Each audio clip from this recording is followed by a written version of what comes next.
I don't believe in fear-mongering. I believe in informed decisions. I believe in the science. I don't believe in greenwashing. I don't believe in science washing, which drives me nuts. You have a question?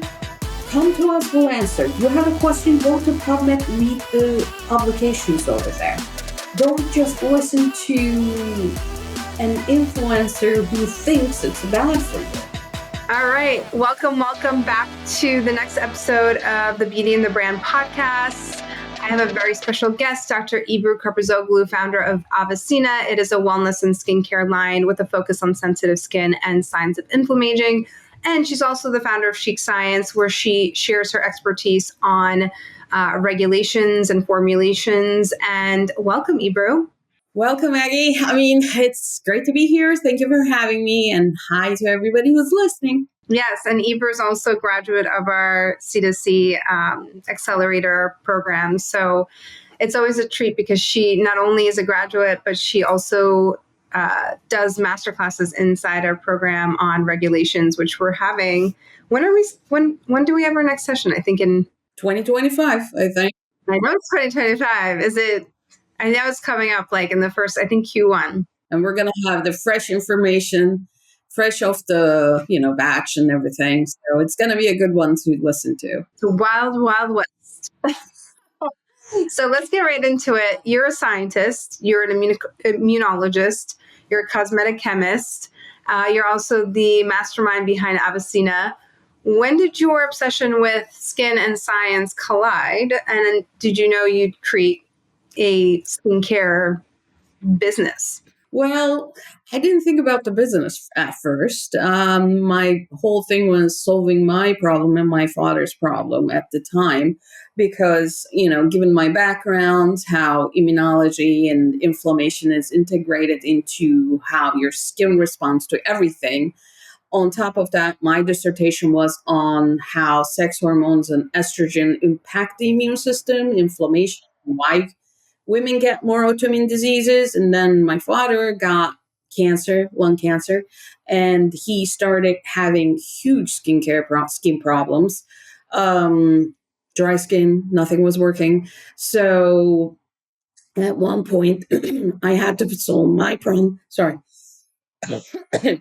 I had to solve my problem, which was acne and stress-related acne, and his problem, which was dry skin, inflammatory skin, and all that.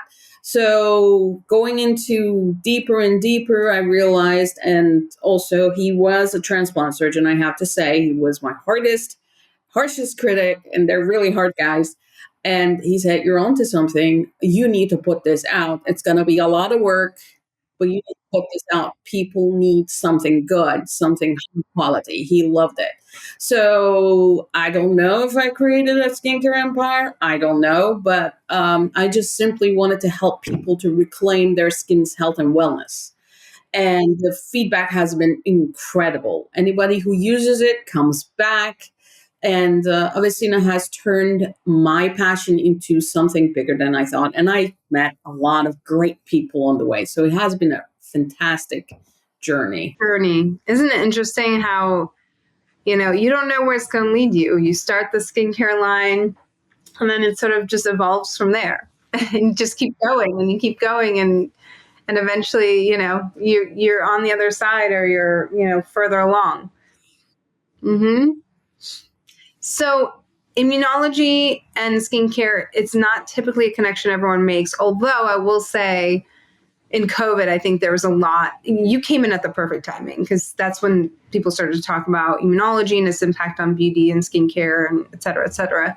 Can you break this down for us? Like, how does understanding the immune system apply to skincare? Sure. So, let's start with this. So everybody knows skin is your body's largest organ. It covers you everywhere, right? However, it's also an immune organ. And how does that work? It's just not like your barrier. Although we say skin barrier, it is not a static thing like a wall. It's a dynamic living system that interacts with your environment. So where does the immune system come into play? So let's say you put a product on your skin and it's turning red, and you are having a rash or an allergy or something else. So it's not only your skin having a problem, it's your skin's immune system trying to tell you, I cannot deal with this. There's a problem here. I'm turning red and I'm talking to you. Listen to me, help me. I can't fix this anymore. So when your immune system becomes overreactive, your skin immune system becomes overreactive. This could be due to stress, it could be pollution, it could be even hormonal changes. I mean, menopause, for example. Oh my God, let's not start with that. These can go into your also micro chronic inflammation, what we call inflammaging. So you're stressed, right? Very stressed. And your skin starts looking dull, gray, bad, you're breaking out. What's going on is your stress is downregulating everything and it's reflecting out. So it's in the fight or flight response. So by understanding all these mechanisms, I mean, skin microbiome is one, skin barriers two, but your skin immune system regulates all these. Mm. No, I have a follow-up question because you mentioned how the example of like your skin gets red as it's reacting to a certain product that you're putting on. So what about the philosophy that people say, well, if you don't feel the tingle, it's not working? Okay, that's a very good question. So I don't believe that personally, because if I am tingling, that means my skin is like, what's going on here? You know, like if it's tingling, your immune system is there and trying to figure out what's going on. So usually how your skin immune system it handles it behind the doors. You're not supposed to see it. Like when you have the flu. First, your body gets it, tries to deal it by itself, but when the virus is stronger than the immune system and it's taking over, it's reproducing too much, then your nose is dripping, you're coughing, all that. But in the meantime, your poor immune system is working. Oh my God, you just stop this. So that's the whole thing. Your immune system is supposed to keep you healthy. That's the whole thing. So that's why immunology and skincare are in one. Immunology and wellness are one. Even mental health and immunology is one. Everything is connected. It's kind of like right, like when we're most stressed, that's when we get sick, or it's usually like right after we are most stressed and we finally take a breather, that's immediately we get sick. Exactly. That's your fight and fight response because your body doesn't know when you're stressed. Are you running away? Are you fighting? It doesn't know. So it starts reserving the energies for the most necessary parts. Then again, your brain controls everything. Right. That's true. Going a little bit further into the science of beauty, because I know you can talk about this all day, every day. What's the biggest lie we've been told about skincare? And maybe that is like, because I've always heard this whole debate around like the tingle versus not the tingle, and people swear by like you have to feel the tingle to see the result, and vice versa. But is there anything else that you feel like you want to call out? Let's go back to the tingle. For example, if you're using something like an acidic, like toners, the stripping ones, if you're tingling, you might tingle for a second, but if that tingle goes on for half an hour, go to see a dermatologist. That's not a good thing. Biggest lie. Oh God, we can say lies, but I'm going to focus on one that skincare works instantly. Tell me more. There are levels of working. Let's define that. So let's say you put a cream on, okay? Instantly, you're going to feel soft. Okay, that's correct because you are going from, let's say, cleansed, no moisture skin, and then you're putting it on. Yes, it's going to feel nice and moist and soft. But when you say instantly works, people expect, oh, my wrinkles are gonna go away. Not gonna happen. I wish it would happen, but it doesn't. Being also a formulator in this field, it doesn't. But science doesn't work that way. It takes time. The true transformation takes time because your skin needs time to rebuild, repair at the cellular level. So the instant glow is due to the moisturization, and you're keeping the transepidermal loss to a minimum, and then it looks glowy. However, that is a temporary and a superficial effect. Okay, that's the lie. So if you want something to work, you need to use your skincare product. You need to choose your skincare product carefully that has really good ingredients like peptides, good niacinamide, all that. And the real results for the anti-aging, you will see at least in 3 to 4 weeks. Because in 3 to 4 weeks, your top layer, you're producing new layers. It's coming from the bottom. This layer dies, it goes away, the other one surfaces. It takes time. Right, right, right. Okay, that makes sense. Because I was thinking about too, like, I think you answered my question. I was thinking about clinical studies, how, with clinical studies, they do long term and then short term, and they do the whole thing around like, how many people saw immediate results when they put this product on. And what you're saying, and correct me if I'm wrong, is that immediate result is really more of just like a superficial, like, hey, you had unhydrated skin, now you have hydrated skin. That is the immediate effect, right? And then in order to get the real true full effect, we're talking about, at least 3 to 4 weeks of continuous use. There's degrees of effects. Like, for example, if you put, there is the silicone blurring ingredient, then if you have that, let's say in your foundation, the moment you put that foundation on, your wrinkles and fine lines going to look like it's not there, because that is the due, like the function of that ingredient. So let's say you use the cream and the next morning you wake up better, that will still be a good effect, because when you're sleeping at night, and that's where the good sleep comes in, you need to go into a deep REM, so you can have growth hormones coming up, so you're helping from inside and outside. So immediate of it, the moment you put it on, there has to be a silicone blur there that you're going to say, oh, my wrinkles are gone. I will. Even with plastic surgery, it takes months. That's true. That's true. No, you're absolutely right about that. Huh. Okay, so in terms of the skin and then hormones, you already touched on this a little bit, but how do hormones impact skincare routines and or negatively or positively? And let's say someone is starting a skincare routine or doing a skincare routine, and then all of a sudden the skincare routine they've been using no longer works because of hormonal changes, right? Like, what impact does it, what impact do hormones have on a skincare routine, but also at what inflections in the, lifespan, in a woman's lifespan? So let's go back to teenage years. Do you remember the teenage years? We had acne and all that. So that's when your estrogen and progesterone going bonkers. You're getting, like, some of us weren't as lucky as not to have acne. I'm one of those. And it took me years to calm it down. So at that point, and I want to go back to the Sephora kids right now, that generation doesn't need retinols or acids or whatnot, especially children, like pre-teenager, because their skin is very thin, very susceptible. Yes, it regenerates faster than us adults, but they're also susceptible to more damage. Why? They don't need it.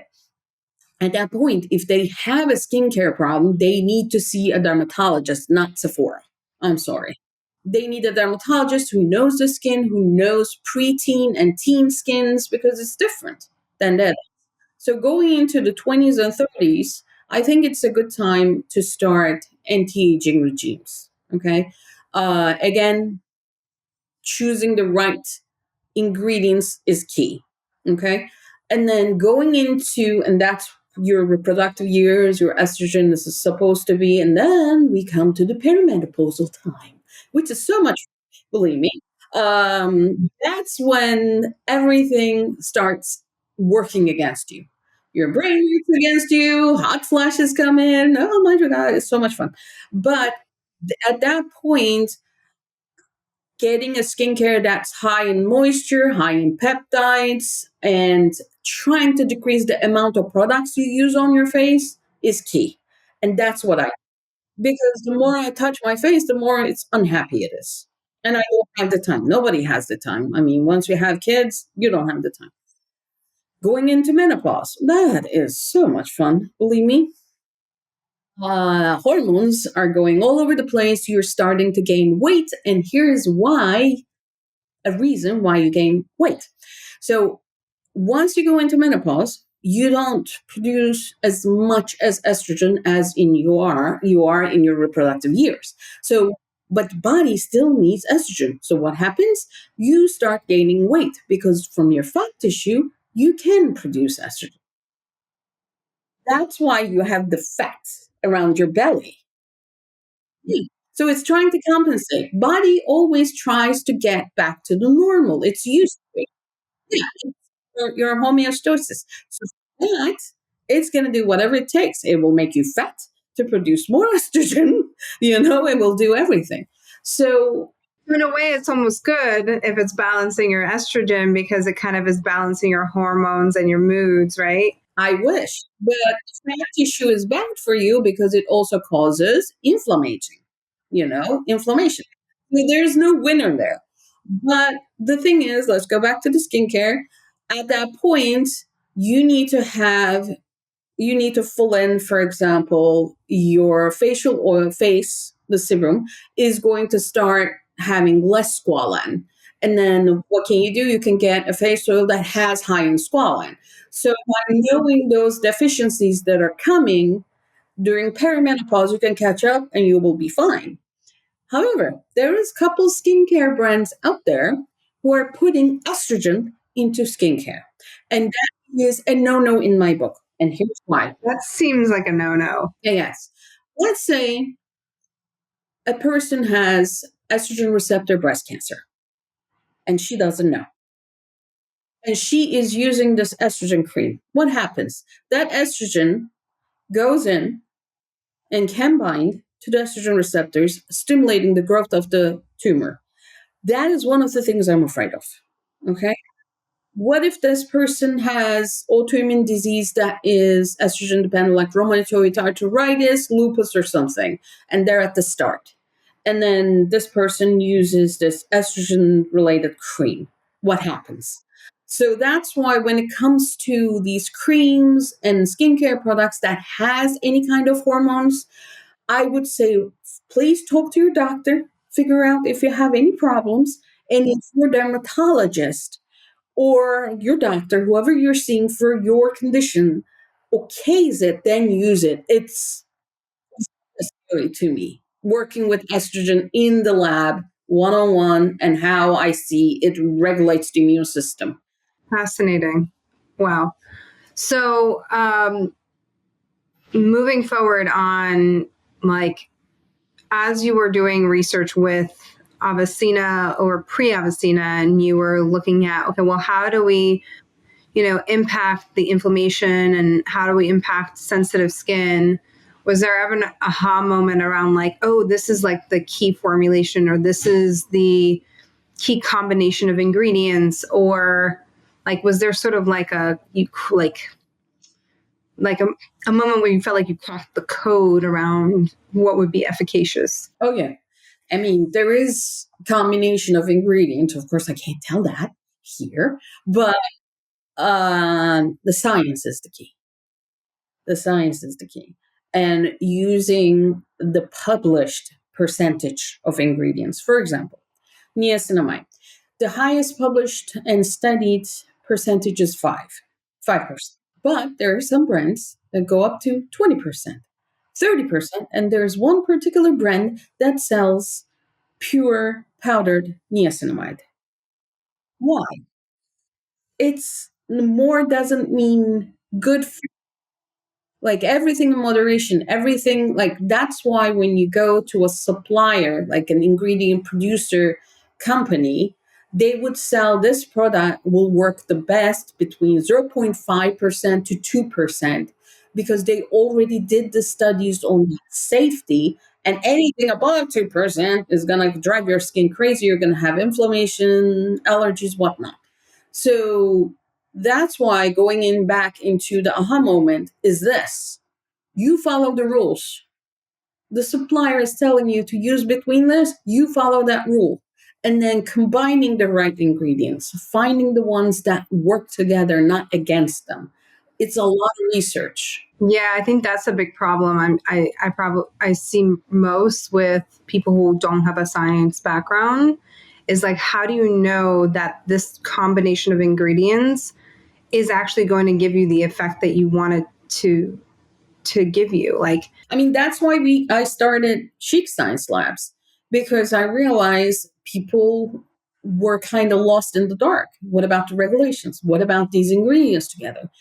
Where am I going to go for the science? And I believe in sharing knowledge. We all grow together. I mean, if there is good quality skincare out there, the bar is going to increase. It's better for everybody. So that's why we started Chic Science Labs. yeah, I see that all the time where it's like a misunderstanding of different molecules that are within an ingredient, how they work together, neutralized versus non-neutralized, chirally correct versus non-chirally correct. Like, there's so many elements that I think most people wouldn't understand because they're either learning it on a super basic level or they are, unfamiliar at all. So it can be really tricky to create something that's efficacious as a result. But it's easy. I mean, if you work with the right people, it's easy. That's true. Yeah, that's true. So with AveSeena, you have gotten tons of press. I mean, truly, like, I feel like you just get press after press after press. What's been sort of the most interesting or craziest feedback that you've received about your products? Craziest feedback from the customers or the press? Press. Like, this actually works. That was one of the editors, and she reached out to me. She was like, I gotta call you. I was like, okay, call me. And she was like, this actually works. I'm like, yeah, I know. yeah, I'm a scientist. Yes, thank you. I know. Yeah, that's why. I mean, but it meant a lot coming from this particular editor who's like one of the big guys. And because she tries everything. She tries everything under the sun. And she was like, I can't believe this. Just one cream does everything. I'm like, yeah, except SPF, because SPF is a completely different thing. I want to put SPF in anti-aging cream because that's a lot of stuff in there. And sometimes it can interact with the rest of the stuff. But she was like, I love this stuff. I was like, man, look, I'm happy, that's when something works. I mean, it may not sell a ton, but if somebody like that comes back and says, this works, it makes my day. I go around all day smiling. Of course. And even some of the bigger brands, I mean, what I think is interesting is that, and I don't know if you would agree with me or disagree with me, but some of these bigger brands that exist on the market, and you often will reference a brand like La Mer or Chanel. There's two things that are working against them. Number one, they might have a big team, but that is the thing that might be working against them. They can't act fast on something innovative, right? When there's an innovation, there's such a huge protocol and so many steps they need to take to bring that innovation in, right? And oftentimes, like, they're not willing to take a risk on something as well as quickly enough. Would you say that oftentimes, like, the larger businesses or the larger brands can fall behind in terms of skincare innovation? They're very behind. They're all very behind. You're right on that one. So they're like a freight train. They're going straight. And there's one thing in technology. Like, for example, the laptops we have right now are from 5 years before, right? Because they have did the research and they have produced all these laptops. But they need to be sold now with that technology and with that money they invested so they can make a profit, right? So with the bigger companies, it feels like that. They have done the research and they have invested in this and they produced big batches, got big batches of supplies, and now they have to use that and make the profit. Whereas The smaller brands, that's not the case. They produce smaller amounts and they don't have the power as a big Estee Lauder or Chanel has to buy hundreds of tons of, let's say, I don't know, glycerosterate. So they get smaller amounts. So what's the advantage and disadvantage? Pros and cons, right? Advantages, they can move faster if there is a change or a new study or a new scientific development. They can do that. They can formulate really quickly. They can produce in small batches. Cons, they may not be able to reflect that cost because they're not purchasing in tons. They have to pay more because they're getting the supplies in smaller amounts. So that's the cons. So technically, I like going small brands because I like my stuff fresh. I don't want something to sit on the shelf for years and years and years. And I want, like, money is not earned easily for anybody. So I want the best stuff. That's why I always look at the brands out of our brand and say, oh, their stuff is really cool. I want this, you know? So I think that's it. But, with the changing political winds and new tariffs coming in, I don't know what's going to happen next year. And that question covers us as well. Are the prices going to go up? Are we going to see more brands closing? Are we going to support each other against the conglomerates? That's another question. Yeah, that is another question. I think that obviously, if a brand is being created stateside only, then they're probably in a better position, I imagine, right? And anyone that's outsourcing and, you know, importing stuff in might struggle in terms of cost increases. True. Yeah, I mean, most of the glassware comes from outside of US. So that's going to get expensive. Plastic. Packaging, maybe boxes are here, but what about the dyes for the boxes? Like, there's a lot of additional cost that's going to come into play. Right, right, right. Let me ask you a little bit about, starting and growing your business. What are some of the myths about building a business that you wish someone had told you before you started? Oh, God. That's yes. But I know your dad said, it's going to be a hard road, but you need to do it. perfect doesn't exist. Perfect doesn't exist. There's no perfect product launch. There's never enough money, and also there's a lot of fake promises out there. So you got to jump, you got to find the right people, but you got to hold on to your money. Especially if you're a bootstrapping business. Especially bootstrapping. I mean, in our case, when I was starting, I wasn't very well versed about coding or photography, any of that. I'm a scientist. I'm good with photography, but it's, scientific photography. So I started trying to find people with websites and photography and whatnot. But the website, I mean, and Shopify wasn't out then. It was just WordPress or other guys. Oh my God, the prices they gave me and the quality they offered. I was like, no, no, no, no, no, no, no. So I learned coding. And the website you see today, I am coding.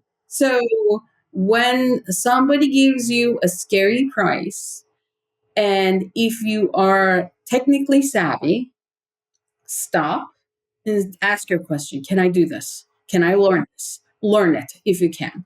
Because how does this give you an advantage? Let's say your company is growing and one of the people have left and left the website without any, backup, or you don't know what to do. But if you know your business, if you know your website, if you know how to take photography, if you know what's in your formulations, or who's your contract manufacturer, who's your backup contract manufacturer, where do you go for testing? If this testing doesn't work, where do I go?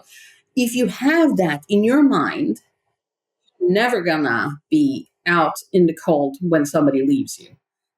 That gives you the thing. So that's what I learned. That was the myth. You can't do it all. Oh, you can.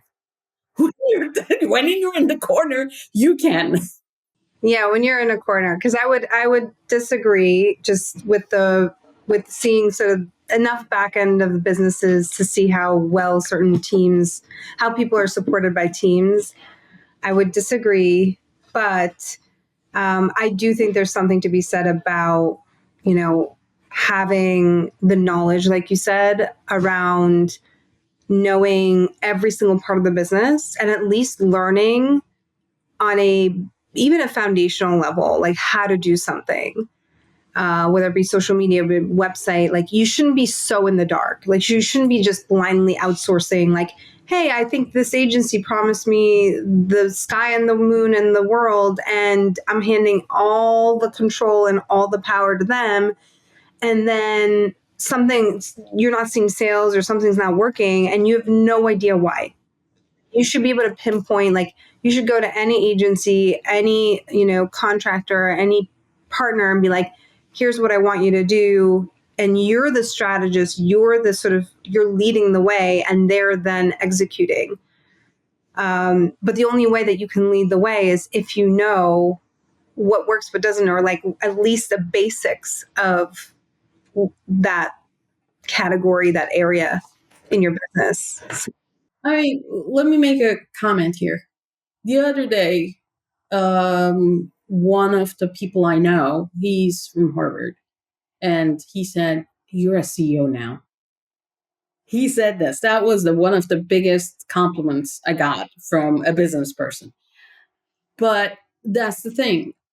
The CEOs you see today who's making huge mistakes in big retail stores, and I'm not going to name names, um, they didn't start as a CEO. They learned everything from scratch.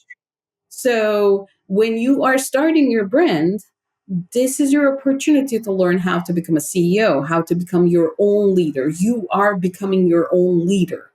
And when you are down and when you are sick, your little voice in your mind says, okay, get up. You need to do this. Nobody else is going to do it. So you are your big company. That's what you learn from all this.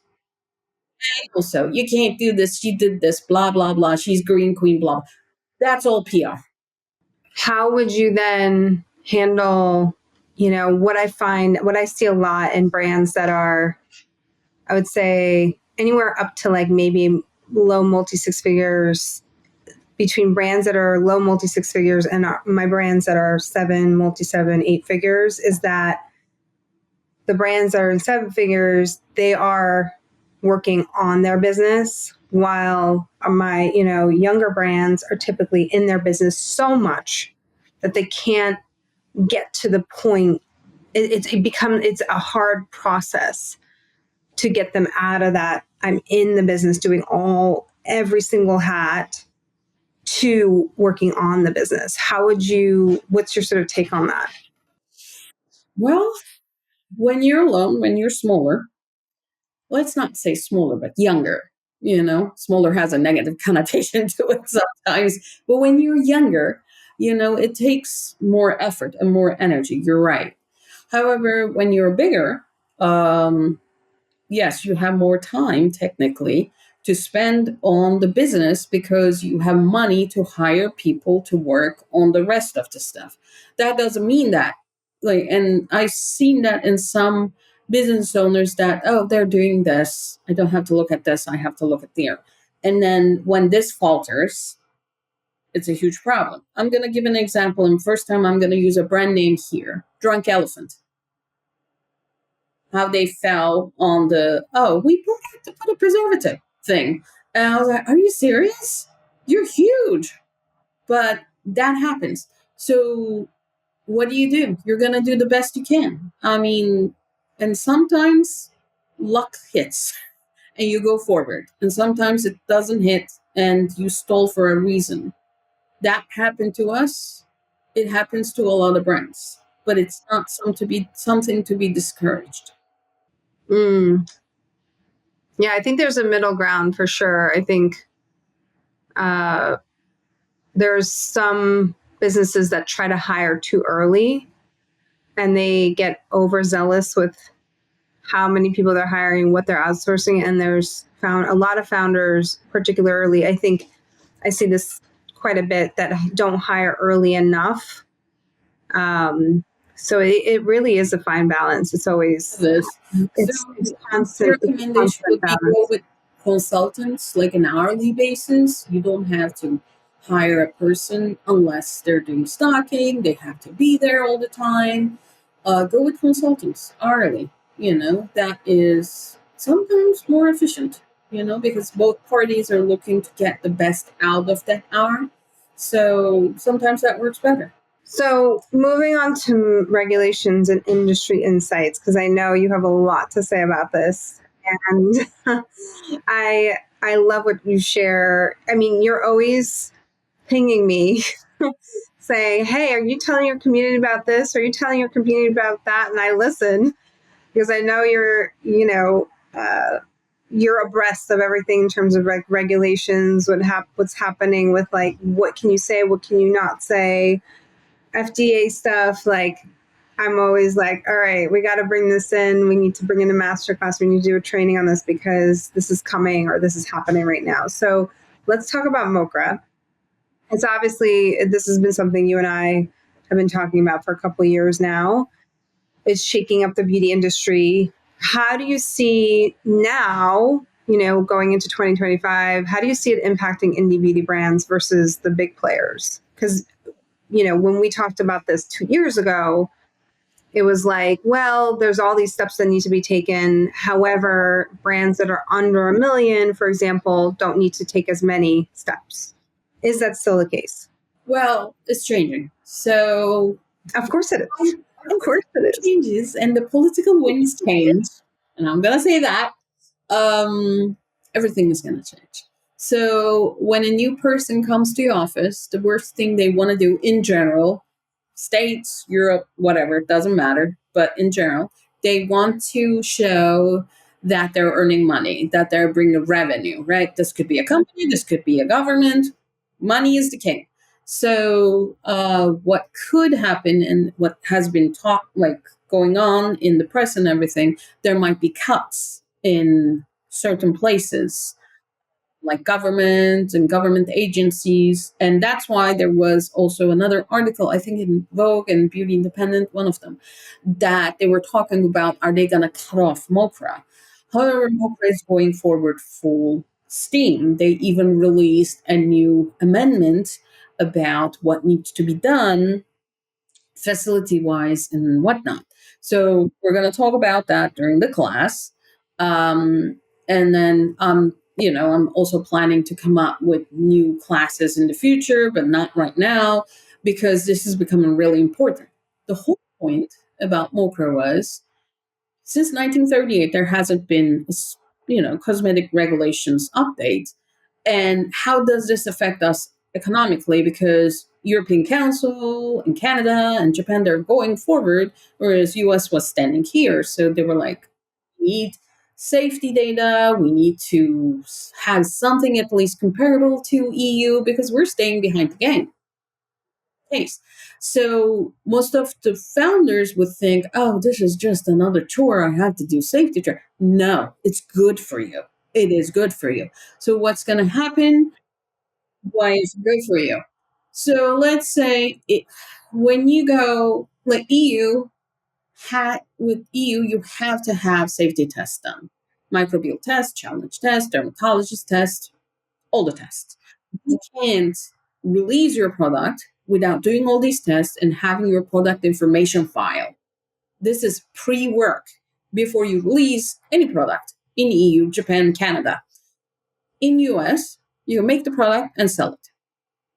So let's say you did that, okay? And then you don't have any safety data. You don't know if microbes are going to grow in there. And then one of the customers come back and say, you have mold growing in this. You have XYZ growing in this. I got allergies. I got infections. What are you going to do? You don't have the data to show that, no, I did the tests. Gosh, this is done, this is done, this is done, this is my product information file. I'm good. I know what's in there. I don't know how you handled it. You know, don't have your backup plan, like backup strong, you're going to get into trouble. So MoCRA says you have to have your safety test, whether you're a small business, whether you're a big business, you have to have it. And you have to have your recall plan just in case something goes wrong. You have your recall plan, but we're going to go all to that in the class. So that's the thing. So MoCRA is not going away. MoCRA is going to stay here. So what happens if an entity wants to earn money? What's going to happen? Like, remember years ago, there was this ad about Genifique from L'Oreal or Lancome. And then they said, oh, it does this, this, this, this, amazing. And they were fined for a big amount of money. So what if, and there was no talks about this, by the way, I want to underline that. What if it happens with MoCRA?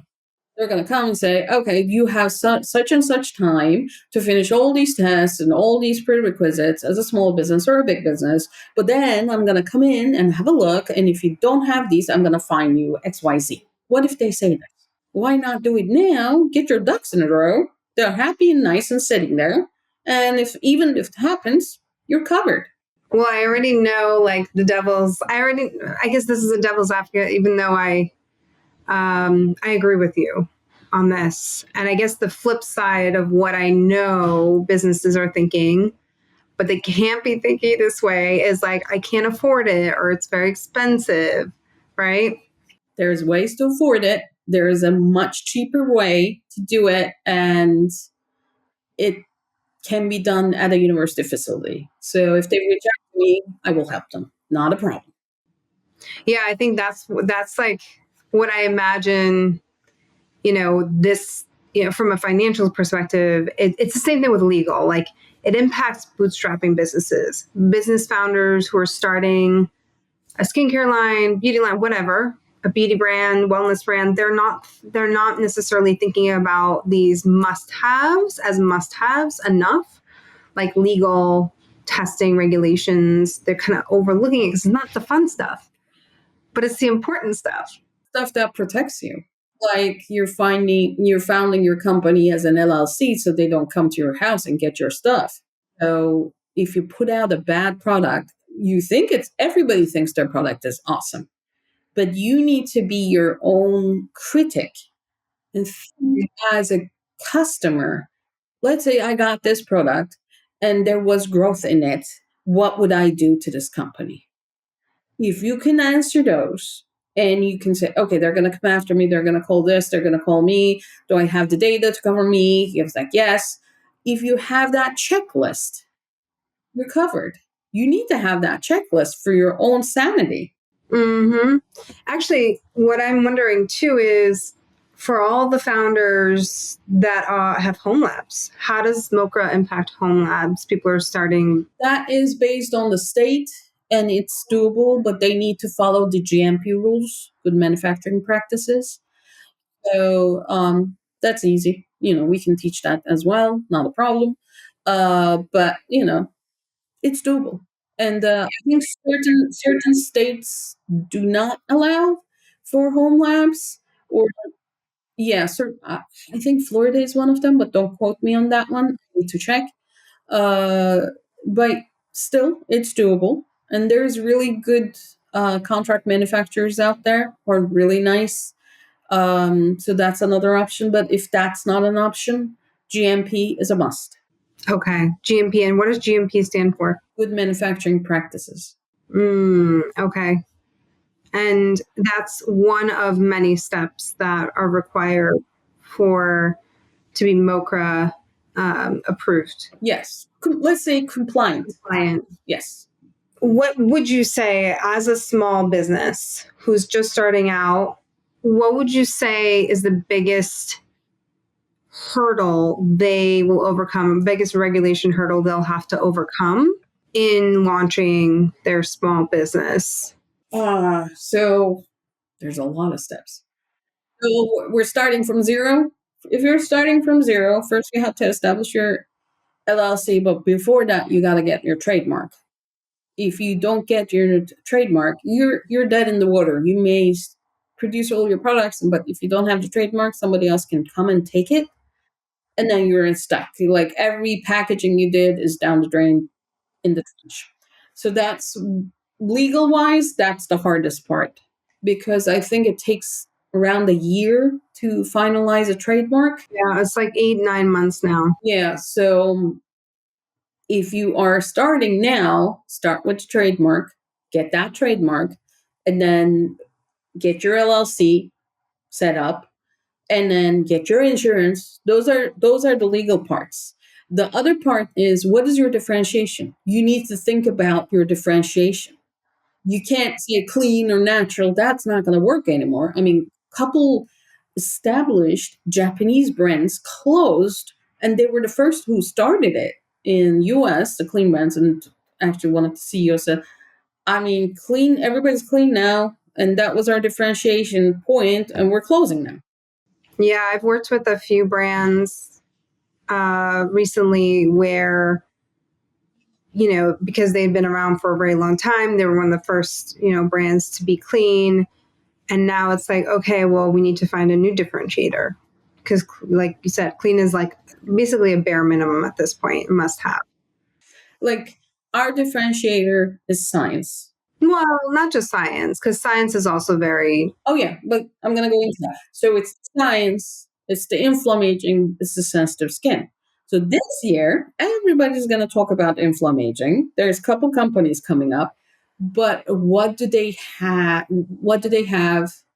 What don't they have? Let me tell you that. They don't have an immunologist. They don't have an immunologist who did the work. And it's easy to talk about the science when you have the money, but if there's someone in that audience and asks you a specific question, you'll be like deer looking at the headlights and you can't answer. So even if you're selecting a differentiator, you need to know that differentiator back and forth, left and right and top, and think 10 years ahead. 10 years ahead. What's going to happen with that differentiator? Yeah. And that's the beauty of businesses. And as they evolve, as a business grows, it's a living, breathing being, right? It's always pivoting, it's always evolving, it's always growing. And I and I think that yeah, I mean, even though there's people entering your space, I would say, or category, like there's so much to be said about being that many steps ahead. You know what I mean? Like you could enter a category, but AveSeena has been around for, how many years now? 5, 6 years. They're just realizing that this is happening. So it's like there's so many learnings and communications and messaging that's been worked on, and like there's so many pieces that have been worked on, like that allows. My point in sharing this for anyone who's listening is it's good to kind of be one of the first and figuring out what that category is, where the white space is. And it's great to be one of the first, but making sure that it's not a flash in the pan trend at the same time. Like to what Ebru was saying. There is a saying in the lab, from my PhD days, trash it in-house before you get trashed outside. So idea, take your idea, and every idea you have is going to sound amazing. Sounds amazing to me too. It happens. It's human ego. Take it to someone who is your harshest critic. Harshest. Put the idea in front of them and say, trash it. Trash it. I mean, if that person is trashing it for you, they're a really good friend. Don't take it personal. Take every input with gratitude and say thank you, because if they can trash it inside, you will get trashed outside. So anything you do, you trash it inside. I have this idea. Would it work? Let's trash it. That's how you make an ironclad. Yeah, absolutely. That's tough for entrepreneurs. I mean, we did it all the time with you. Remember back in the day? I know, but you're someone who has that skill set to do that. And I think that a lot of business owners who are starting out, or it doesn't even matter if they're starting out or they're 15 years in, they're glass half full. Like most entrepreneurs are glass half full. And it's funny because my husband, as you know, is also a scientist. So he's always talking about how, like, you present something that's so novel and like so tight and like, years of research have gone to it. And then you have all these scientists just going at it, being like, this is bad. This is why this is bad. This is why this is bad. And he's like, this is what you do day in and day out. And he's like, you're working in such a different environment. And it's just funny. It's the same thing. Like everybody out there, like when you put an idea out there, there's going to be always a critic coming back to you. You might as well be that critic for yourself first. Yeah, they could be doing it out of envy. They could be doing it out of goodwill, but there will be always a critic. So you learn to grow a very, very tough skin. I'm like hippopotamus tough skin. I don't know, like elephant tough skin. Like they hit you and you'll be like, oh, thank you. Oh my gosh. So how long does it take to get MoCRA compliant? And I don't want like the fastest like time. I want like not best case scenario. I'm talking about like someone who's coming in knowing that they have all these other steps to take, all these other things to do in their business. Realistically, how long does it take to get MoCRA compliant? Depends on what they're doing. So if they're like a house lab, that's different. If they're working with a contract manufacturer, that's different. Because the scenarios for both. Oh, house lab. House lab, let's say this person doesn't know anything about GMP. So we need to teach her or him what GMP is, how you do it, what is manufacturing practices. That's easy. Anybody can learn it. And then you set up your production line according to that. Then let's say you have a product you want to put out there, you have to go through testing. You need to do your stability. You need at least 6 months to make sure it's stable. It's not changing color. It's not dissociating. You can do also a speed test for stability. That's doable too. And then you have to go through all the other safety testings and whatnot. So that's all doable. I mean, let's say six months to a year. That's the worst case scenario, right? But you can go faster with a right person who knows everything. You can go even faster. Okay, and then what would like GMP say? What is the phrase again? GMP, good manufacturing practice. Good manufacturing practices. Kevin, Hector, if you can cut out that last little piece. GMP. What do those first steps look like in working with a founder to get good manufacturing practices? What do those steps look like? Well, that's again going to change case to case basis. So if I'm working with somebody like me, it's going to go really fast because if that person knows what are the steps? Oh God.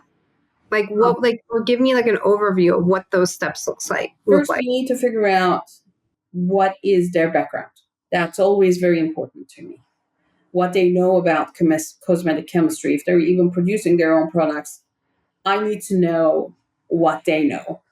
And then from that, I need to know their processes they do until now. And then I start poking holes in them. That's how it goes. So it's case to case basis.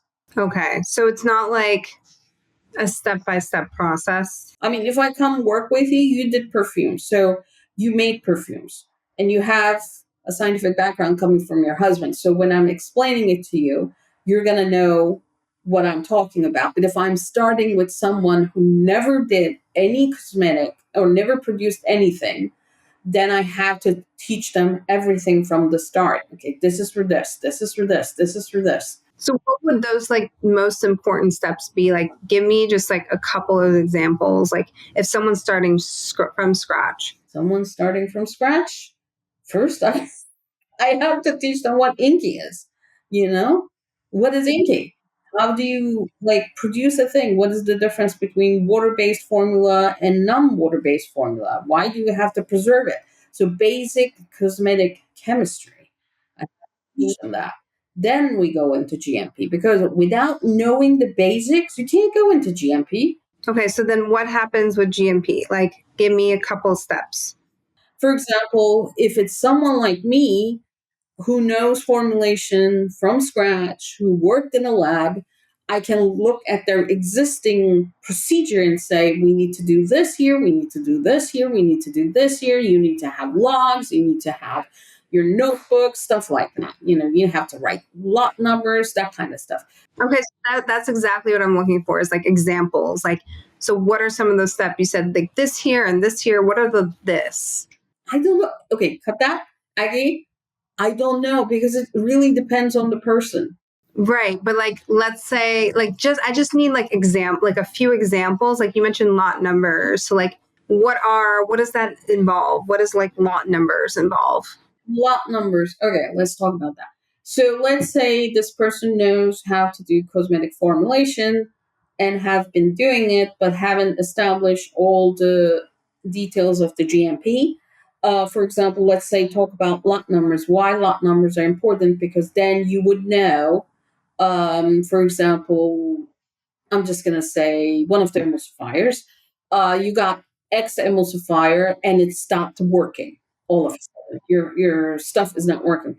That's going into troubleshooting of the GMP. But if you have your lot number or your supplier number and the date and everything and the COA for that lot, and you go to your supplier and say, hey, this stopped working. This is my lot number. This is my CEO that I got with this ingredient. And if this is, let's say, a third party seller, you can ask them, like, can you ask your supplier why this stopped working? Okay. But if you don't know how to, you're going to be in trouble. If you don't know how to sterilize, how to clean, how to store, that's all part of GMP. You're going to be in trouble, because at the end, everything adds up. Like, for example, you're producing cream, you're not using a mask, you have flu, and you're coughing on the cream. What's going to happen? Do you think that's going to pass the challenge test? I don't think so. If your preservative system is not good enough. So stuff like that. There's a lot of case-to-case basis stuff that you have to address, you have to troubleshoot. That's it. And then does MoCRA have like a checklist for all this? Like, do they have a checklist that it's like, hey, well, you need to have XYZ done? Well, MoCRA has its amendments, and we have checklists too based on that amendment. So, you need to be on top of your game. Okay. Where can people get that information about MoCRA? FDA, our class, they can contact us, Chic Science Labs. I'd be happy to help. Yeah, or their contract manufacturer should know if they're already working with one. But in essence, like, even if your contract manufacturer, is MoCRA compliant, you still also need to be MoCRA compliant as a business. So it would be two separate processes. Like, yes, it helps that your contract manufacturer is MoCRA compliant. However, you also need to become MoCRA compliant, correct? Because I know that's something that our founders are thinking. Like, there's a lot of duck training involved in this situation to have them in a row. Okay, yeah. There's a lot of fear-mongering around ingredients, like cosmetic ingredients. You and I have talked about this so much, about like clean ingredients versus naturally derived ingredients. There's been so much evolution. What's your take on clean beauty? Oh, God. Let's go to town with that. So, not every natural ingredient is good, but not every synthetic ingredient is bad. Okay? This is very important to know. And I'm going to make us like a point here. If you drink water too much, you're going to drown. If you drink distilled water, there's problems. If you have arsenic, you're going to die. These are all natural, right? So I know in the clean beauty world, there's a lot of speculation, and retailers also feel that, unfortunately. So and it's changing. Let's make an example. Phenoxyethanol. A couple of years ago, it was a no-no right after parabens. And parabens had a point, scientific point too. Okay. So I can see that. But phenoxyethanol is okayed if it's used pure up to 1% by Japan Council, by Japan, and Japanese cosmetic regulations are one of the hardest in the world. So some people, some brands stopped using phenoxyethanol, and retailers said, I don't want phenoxyethanol, it's bad. Based on what? There was this one paper that one influencer was pushing it out. It was about a gerbil or a hamster study, I can't remember. But what they did in that study was, I'll find it if you want it. They fed these hamsters with the phenoxyethanol around 60 times more than of their weight. Of course, the poor critters died. I mean, if I give you 60 times of your body weight water, you'll die, you'll drown in it. So it it just didn't make any sense. But that's what they were pushing. So I don't believe in fear mongering. I believe in informed decisions. I believe in the science. I don't believe in greenwashing. I don't believe in science washing, which drives me nuts. You have a question, come to us, we'll answer. You have a question, go to PubMed, read the publications over there. Don't just listen to an influencer who thinks it's bad for you. I think where it becomes challenging for founders is that when they're starting a brand or growing a brand, let's just say they're starting a brand and they have a certain retailer in mind with certain clean standards right now, right? But then what happens if they pivot and they happen to have that one ingredient that all of a sudden now we have a new clean standard? That I told you about, phenoxyethanol, banned it, all of them, like 4 or 5 years ago. You know what happened? They said it's okay to use phenoxyethanol if it is lower than 1%. Why? Because stuff started growing in it, all the products. I mean, Herbivore had to recall in Canada 3 times for the cloud cream. It's on Canada FDA. Find it. I mean, it's over there. Everybody can see it. It's out. So it comes to this question: are you going to go with the trends, especially with preservatives, and risk yourself, and risk your customers' health, and everything else? Are you going to risk that, or are you going to go with the trends to change again like a year later with another thing? Do you have enough money to follow the trends? I don't. I prefer safety. I want everybody to be safe. I mean, my mom uses it. She's 85. How am I going to risk her? Right. Well, yeah, but you know, the point is that founders want to get into certain retailers, right? And so this is where the issue comes in, is like, even though someone might be saying, or a paper might be saying this is safe, if a retailer is saying, and they may be misinformed, but it doesn't matter. If the retailer is saying this isn't safe, or we don't want this ingredient, we don't want to see this ingredient, they're not going to get into that retailer, whether or not they did the research and their manufacturer did the research that this is safe. You know what I mean? So it's this constant conflict. Like, for example, I had this one client, this is years ago, like maybe, I don't know, like 6 years ago, really a little while ago. And I remember this is right around the when like all these new clean standards were coming out by different retailers. And this particular founder launched a brand, launched a product line, had thousands of units filled, and then they launched and they couldn't, get into certain stores or certain doors because they had one ingredient in there that was like a no-no, that at the time was a no-no ingredient. I don't remember what the ingredient was. And that was heartbreaking because they had this opportunity to get to pitch this retailer, would have been a great fit. And now they're kind of out of luck. And and there was all this, I remember at the time, there was all this news in the media about this ingredient being a no-no ingredient.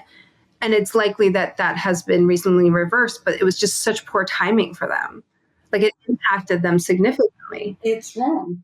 It's wrong. I mean, I had a conversation with one of the retailers just about this, and I was pissed. I was like, give me the scientific reason why you're saying this, because Europe has all these study, it's on there. Go to European Council.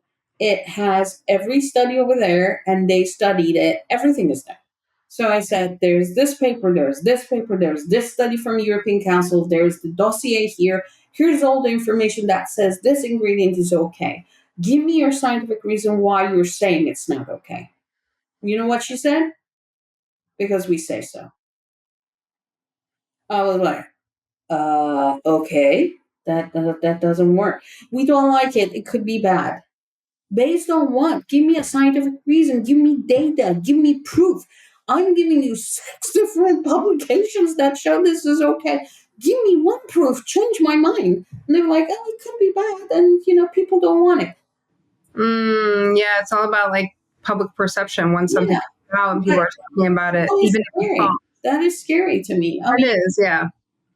Like, there is studies that shows that antibiotic resistant bacteria can grow in cosmetic products. There is data on that one. So how far are these retailers willing to risk this? I am scared.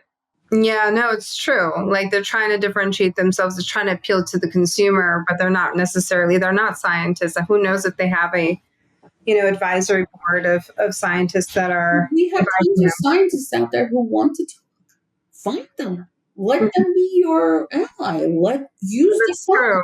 I mean, we're here. That's true. Okay, so to close out on a fun note, tell me what's one skincare step that you never skip. Never skip? Oh, God. It's 2, actually. Cleanse and moisturize. Yeah, I would agree. Yeah. Same. Yeah, that's all I did today. Yeah.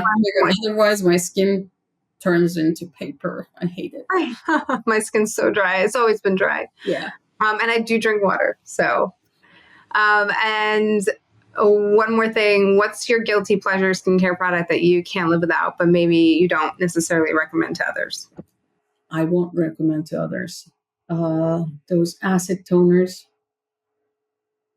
those are scary. Like, I have seen people use it so much, and then they get, they hurt all their skin. And I don't like using multiple products. I like to decrease it as little as possible. One cleanser, one cream, one oil, one serum, and leave it at that. The simpler, the better. Like they say, less is more. That comes from architecture, by the way, that saying. It's interesting. But less is more. You can do more with less. I mean, one product, and you can have more in it. So I believe in that. And when I see 20 steps of skincare or crazy TikTok things like somebody putting boo-boo, like feces, on their face and saying, "Oh, this looks great." Oh, God, that scares me. Oh my gosh. Well, thank you, Ebru. Thank you for joining us today. It's always a pleasure. I always learn something new every time we have a conversation. And I cannot wait for your masterclass in C2C. And thank you. So great to have you on here. And how can people find you? Oh, they can reach out to us from chicsciencelabs.com or AveSeena.com, or even reach out from the Instagram of AveSeena. We're there. It comes to me. I see everything. Yeah. We're here to help. We grow together. Absolutely. And you've helped a number of our founders with their regulations, and they always love we have to do this again. When you come in to do like reviews of packaging, like what you can say, what you can't say, that's always super enlightening. Thank you everyone for joining us. If you like this episode, leave us a review, and then I'll see you on the next episode of Beauty and the Brand podcast. Bye everyone.